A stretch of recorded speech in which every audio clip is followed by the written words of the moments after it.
Go yard. I got so much motherfucking design on right now. Break it down, bring it back, make it clap. I got 3 old thoughts, new guap, where that thing. Bitches on my line, and you know. Assalamualaikum warahmatullahi wabarakatuh. Perkenalkan, nama saya Baisa Putra. Saya sebagai pengisi suara. Dan saya Alif Wildan Dinata sebagai editornya. Perang Diponegoro. Sebutan Perang Diponegoro diberikan karena pemimpin perlawanan ini adalah Pangeran Diponegoro. Disebut juga sebagai Perang Jawa karena peristiwa ini terjadi di Tanah Jawa. Penyebab Perang Diponegoro. Penyebab Perang Diponegoro atau Perang Jawa adalah sikap Pangeran Diponegoro yang tidak menyetujui campur tangan Belanda dalam urusan kerajaan. Di sisi lain, kerajaan seakan tidak berdaya menghadapi campur tangan politik pemerintah kolonial. Namun kalangan keraton justru hidup mewah dan tidak memperdulikan penderitaan rakyat.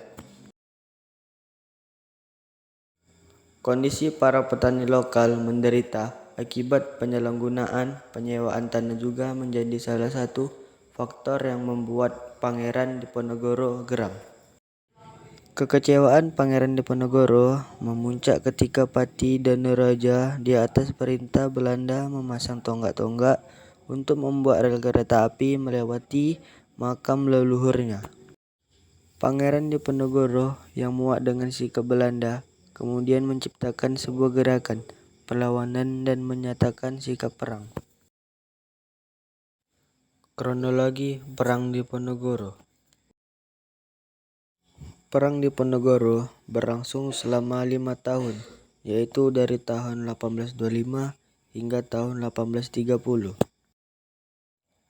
Hal ini bermula dari peristiwa pada 20 Juli 1825, di mana pihak istana mengutus 2 bupati keraton senior yang memimpin pasukan Jawa Belanda untuk menangkap Pangeran Diponegoro dan mengukubumi di Tegalrejo. Saat itu, Pangeran Diponegoro dan sebagian besar pengikutnya berhasil lolos, namun kediamannya di Tegalrejo habis dibakar.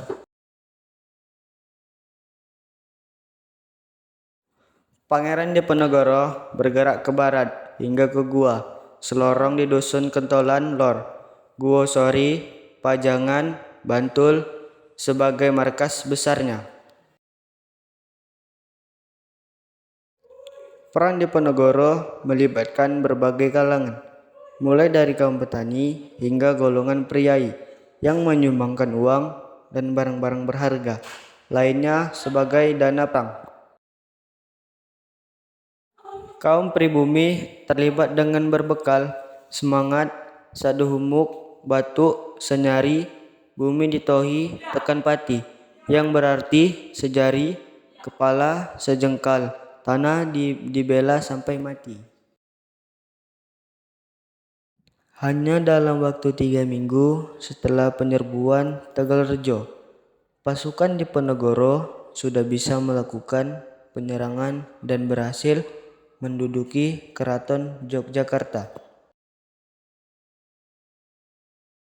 Pergerakan pun meluas ke daerah Banyumas, Kedo, Pekalongan, Semarang, dan Rembang, kemudian ke arah timur mencapai Madiun, mengatakan Kediri dan sekitarnya. Pada puncak peperangan di tahun 1827, Belanda mengerahkan lebih dari 23.000 orang serdadu yang menjadi suatu hal yang belum pernah terjadi sebelumnya. Bagi Belanda, Perang Diponegoro adalah perang terbuka dengan mengarahkan berbagai jenis pasukan, mulai dari pasukan infanter, kavaleri, dan artileri yang berlangsung dengan sengit.